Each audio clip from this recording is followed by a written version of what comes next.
Hello everyone. Myself Dr. Ajay Kapoor. I am a plastic surgeon and I am practicing plastic surgery since last 10 years and I am in Park Hospital since last 6-7 years. During my practice I have seen a common condition called gynecomastia. आज हम इसी के बारे में बात करने वाले हैं कि ये क्या होता है, क्यों होता है, पेशेंट को क्या दिक्कत होती है और इसका इलाज किस हद तक संभव है। गायनेकोमेस्टिया जो वर्ड बना है इटसेल्फ बताता है कि ये बीमारी क्या है। Gynaeco means female and mastia means breast. अगर किसी मेल के अंदर उसकी ब्रेस्ट का साइज बड़ा हुआ है तो उस कंडीशन को गायनेकोमेस्टिया कहा जाता है। और इस गायनेकोमेस्टिया की होने की वजह से पेशेंट को बहुत दिक्कत होती है, जैसे कि वो सोशल एम्बैरेसमेंट फील करता है।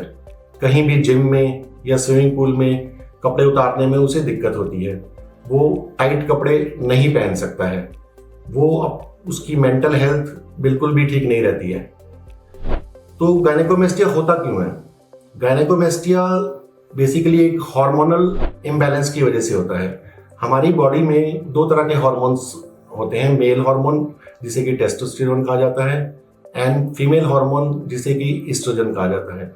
जब भी इन दोनों का इम्बैलेंस होता है तो ब्रेस्ट का साइज बढ़ने के चांसेस होते हैं और साइज बढ़ने की वजह से वो गायनेकोमेस्टिया की कंडीशन उत्पन्न हो जाती है। यह condition infancy, adolescent age, at the time of puberty या ओल्ड एज में भी हो सकती है। अब इसके कुछ और कारण भी होते हैं, जैसे कि कुछ पेशेंट एंटी डिप्रेसेंट ड्रग्स के ऊपर होते हैं या एंटी कैंसर कार्डियक ड्रग्स के ऊपर होते हैं या एनाबॉलिक स्टेरॉइड्स ले रहे होते हैं।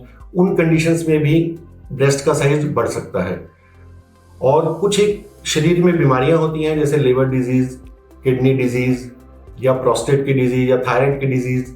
इन सब के अंदर भी ब्रेस्ट का साइज बढ़ सकता है और पेशेंट को इसकी वजह से बड़ी दिक्कत होती है।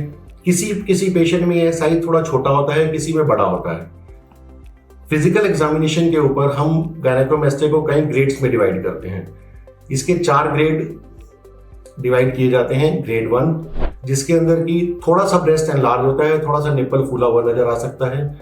ग्रेड 2 इसमें मॉडरेट चेस्ट एनलार्जमेंट होती है पर अभी स्किन एक्सेस नहीं हुई होती है। ग्रेड 3 जिसमें मॉडरेट एनलार्जमेंट के साथ साथ स्किन एक्सेस भी परसिस्ट करती है। और ग्रेड 4 इसमें फैट और ग्लैंड दोनों काफी बड़े होते हैं और निप्पल भी नीचे लटका हुआ होता है। इसके अलावा भी गायनेकोमेस्टिया का एक ट्रू गायनेकोमेस्टिया और सूडो गायनेकोमेस्टिया भी हो सकता है। सूडो गायनेकोमेस्टिया मींस जिसमें पेशेंट में ग्लैंड तो नॉर्मल साइज की होती है पर क्योंकि पेशेंट ओबेसिटी वाला होता है, फैटी होता है, उसकी वजह से फैट कंटेंट काफी बढ़ जाता है। इस तरह के गायनेकोमेस्टिया को कुछ हद तक हम एक्सरसाइज से भी ठीक कर सकते हैं और अगर वो एक्सरसाइज से भी नहीं ठीक होता है तो लाइपोसक्शन एक टेक्निक होती है जिसके हम इसको ठीक कर सकते हैं। और सेकेंड टाइप ऑफ गायनेकोमेस्टिया जिसे कि हम ट्रू गायनेकोमेस्टिया बोलते हैं, उसमें फैट और ग्लैंड दोनों ही बढ़े हुए होते हैं। उसे भी हम ठीक कर सकते हैं सर्जरी द्वारा, जिसके अंदर की हमें लाइपोसक्शन करनी पड़ती है, जो कि एक बहुत ही छोटे से होल से फैट को गलाकर कैनवास के द्वारा फैट निकाल दिया जाता है और छोटे से इंसिजन से हम उसको ग्लैंड को भी निकाल सकते हैं। यह एक मिनिमल इन्वेजिव और बहुत ही सेफ सर्जरी है और हमारे हॉस्पिटल में यह उपलब्ध है। Thank you.